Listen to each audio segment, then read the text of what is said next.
வணக்கம். நான் உங்கள் ஜெயா.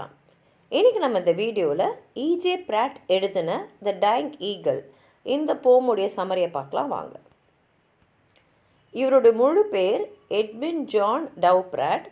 இவரை கனடியன் போயட்ஸ்லேயே அந்த செஞ்சுரியோட முதல் பாதி செஞ்சுரியோட சிறந்த போயட்டாக எல்லாருமே பார்க்குறாங்க.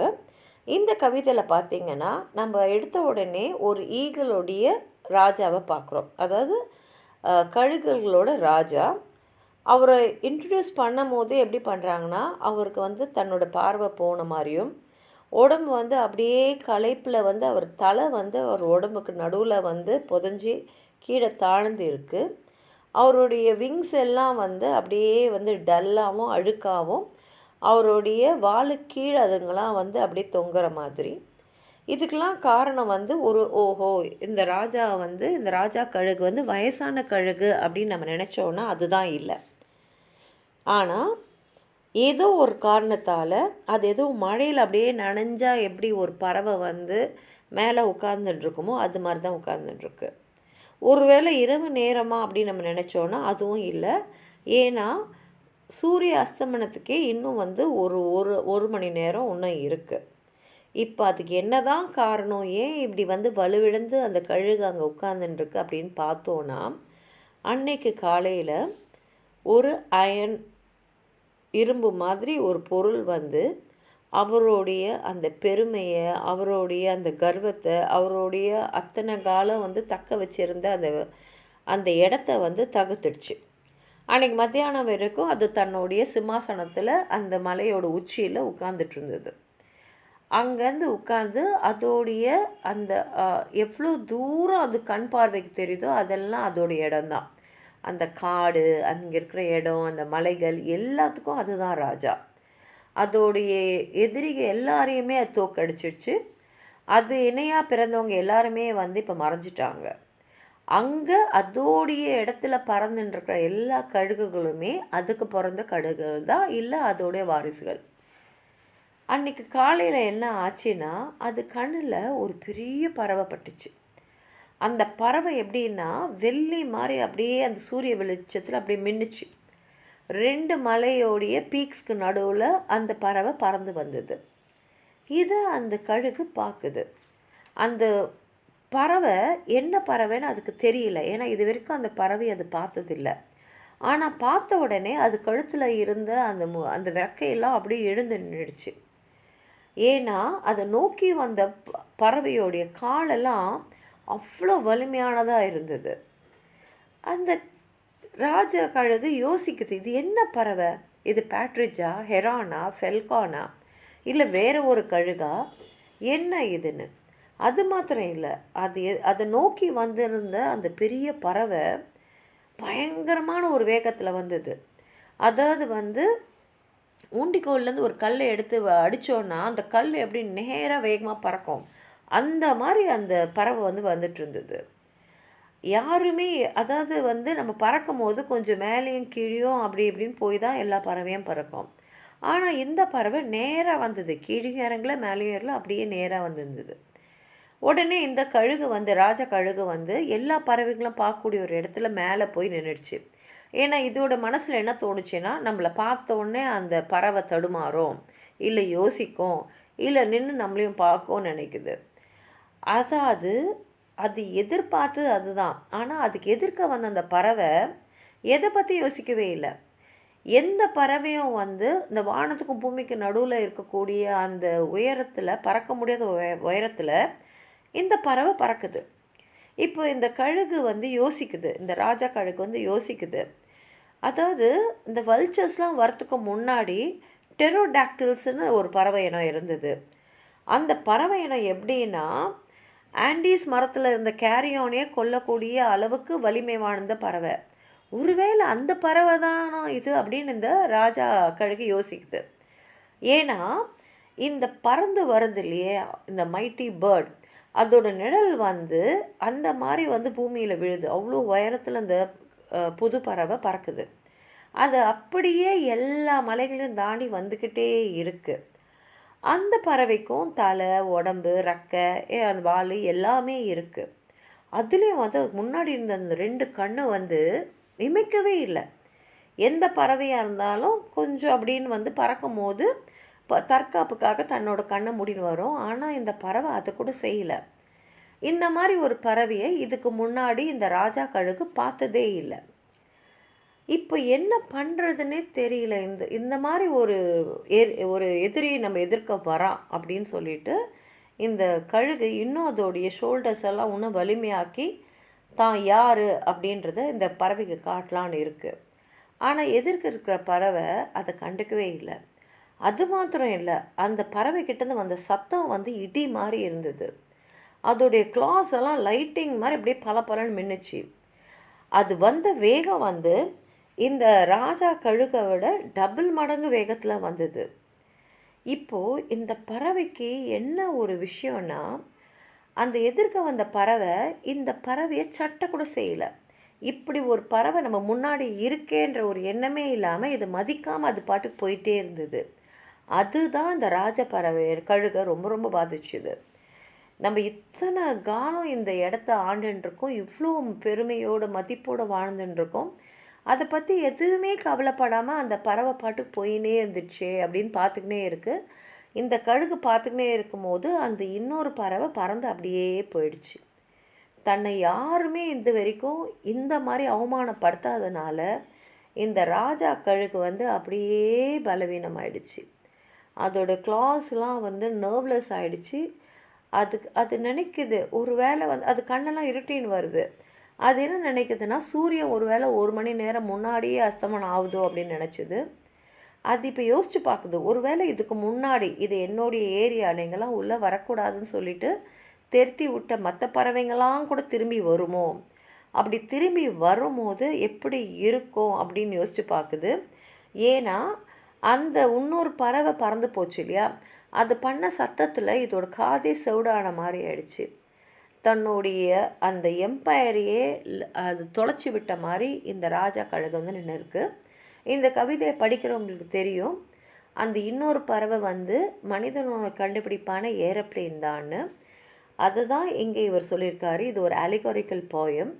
இந்த போம் வந்து எப்படி வந்து மாடர்னிசம் வந்து நம்மளுடைய ட்ரெடிஷனையும் பவரையும் வந்து அழிச்சிக்கிட்டு வருது, இயற்கையை எப்படி வந்து சின்னதாக்கிக்கிட்டே வருது அப்படின்றது தான் இங்கே பிராட் வந்து சொல்லியிருக்காரு.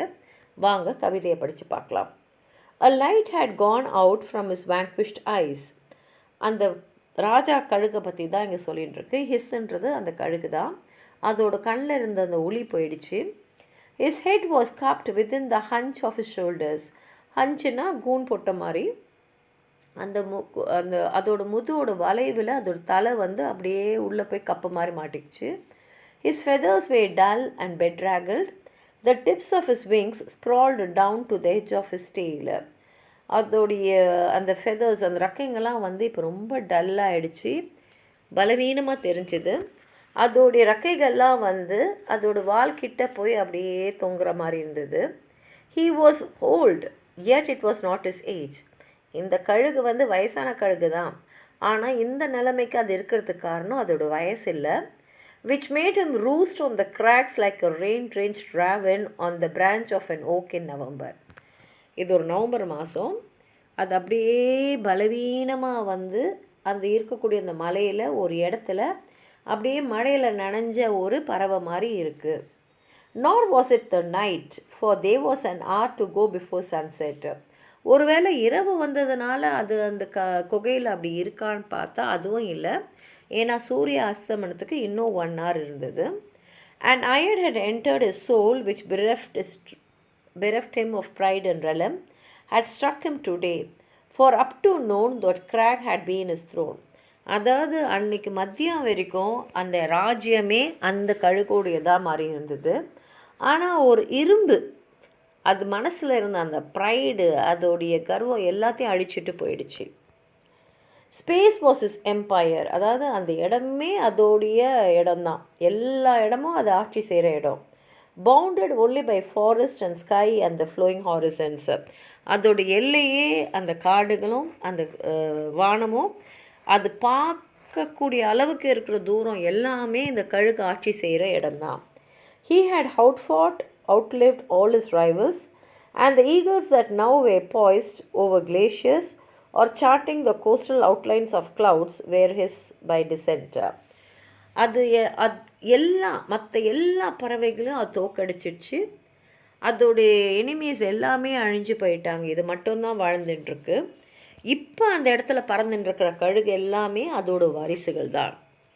They had been tumbled out of their rocky nest by his mate in the first trial of their fledging spins.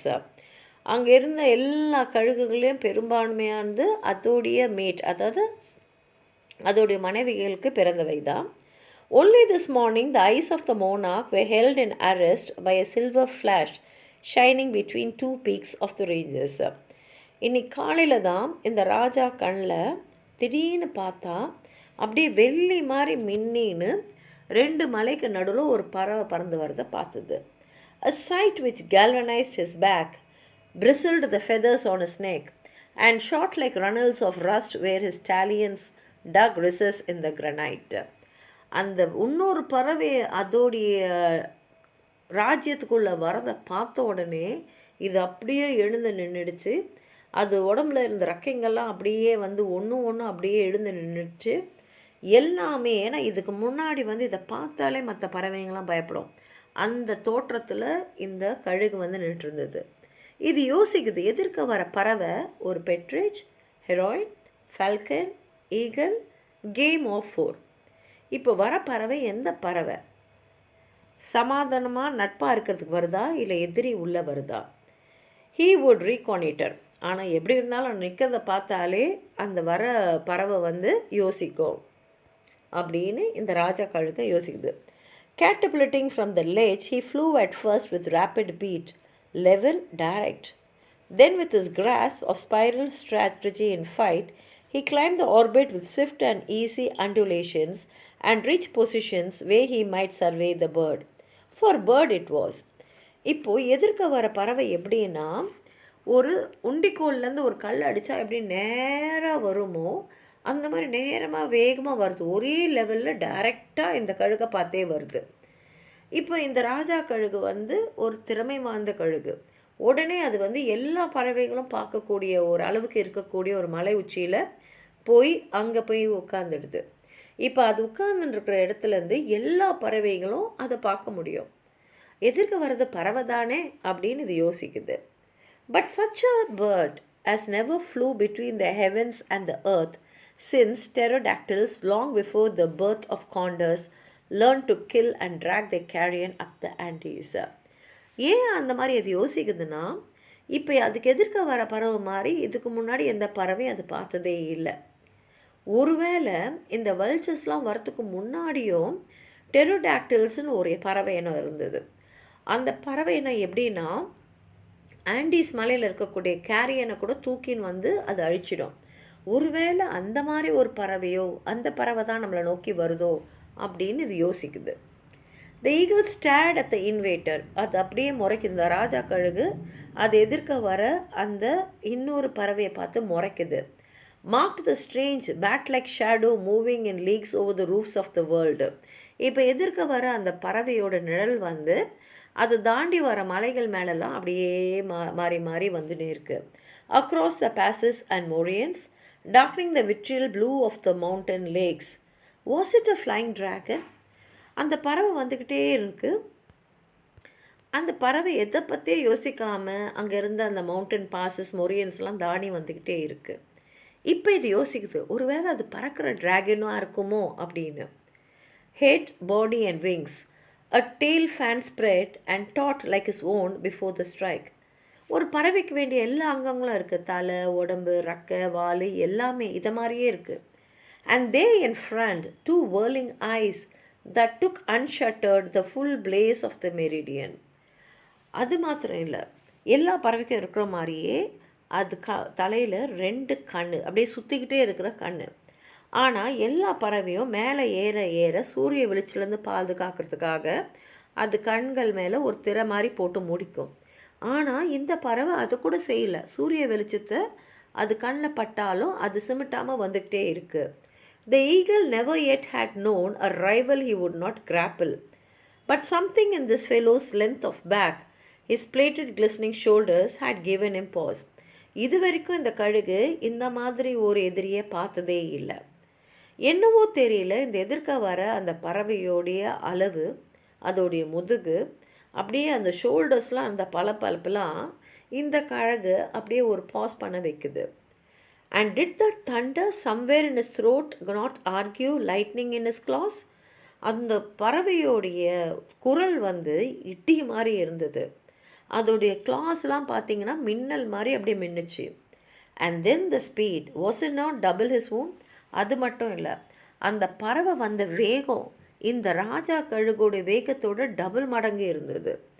And what disturbed him most, angered and disgraced him, was the unconcern with which this supercilious bird cut through the Achaean dominion, snubbing the ancient Caesarian with extraterritorial insolence and disappeared.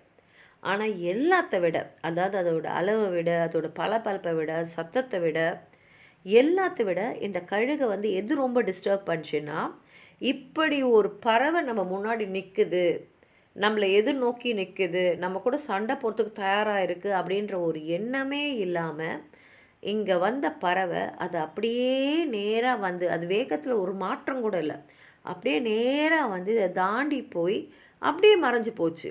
இங்கே ஒரு பறவை இருக்குதுன்ற ஒரு பொருட்டு கூட இல்லாமல் அது பாட்டுக்கு போனது தான் இந்த ராஜா கழுகை ரொம்ப ரொம்ப அவமானப்படுத்தின மாதிரி இருந்தது.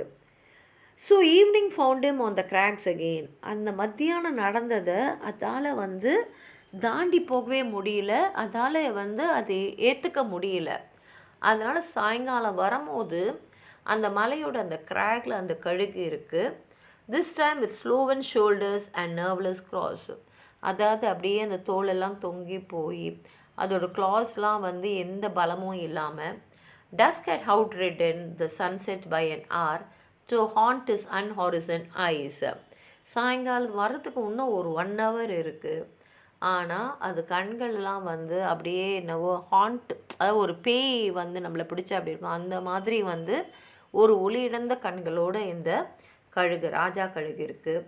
And soon his flock flushed with the chase would be returning, threading their glorious curves up through the crimson archipelagos, only to find him there, deaf to the mighty symphony of wings and brooding over the lost empire of the peaks. இப்போது அதோடைய வாரிசுகள் எல்லாம் கொஞ்ச நேரத்தில் திரும்பி வரும். அவங்க அந்த வாரிசுகள்லாம் அந்த மலையில் இருக்கிற பல இடங்களை பார்த்துட்டு பெருமையோடு வரும்போது இந்த கழுகு அதோடைய காது செவிடாக இருக்கும். அதோடைய அரசாங்கத்தை தொலைச்ச ஒரு வேதனையோடு அங்கே அது அப்படியே நொந்து நூலாகி உட்கார்ந்துருக்கிறத பார்க்கறதுக்கு தான் அதோட வாரிசுகள் திருப்பி வர வேண்டியிருக்கும் அப்படின்னு சொல்லி இந்த கவிதையை முடிச்சிருக்காரு. இப்போ இதை படிக்கும் போதே நமக்கு நல்லா தெரிஞ்சிடுச்சு, எதிர்க்க வந்தது பறவையில் மனிதனோட கண்டுபிடிப்பான விமானம் தான். இந்த பறவை அந்த விமானத்தை இன்னொரு பறவை நினச்சிக்கிட்டு தன்னுடைய வலிமையும் பெருமையத்தையும் அது காட்ட நினைக்கும் போது அந்த விமானம் அது பாட்டுக்கு அதை கடந்து போனதை அதால் ஏற்றுக்கவே முடியல. இது மூலமாக அவர் என்ன சொல்ல வராருன்னா, மனிதனுடைய மாடர்னிசம் கண்டுபிடிப்புகள்லாம் எப்படி இயற்கையை சின்னதாக்கி வலிமை இல்லாததான் ஆக்கின்னு வருது அப்படின்றது தான் இவர் இங்கே சொல்ல வராரு. ரொம்ப அருமையான ஒரு கவிதை. உங்களுக்கு அதாவது சொல்லணும்னு நினச்சிங்கன்னா கீழே இருக்கிற கமெண்ட் பாக்ஸில் எழுதுங்க. இந்த வீடியோவை லைக் பண்ணுங்கள், உங்கள் ஃப்ரெண்ட்ஸோடு ஷேர் பண்ணுங்கள். சப்ஸ்கிரைப் பண்ணாதவங்களாம் ப்ளீஸ் சப்ஸ்கிரைப் பண்ணி சப்போர்ட் பண்ணுங்கள். நன்றி.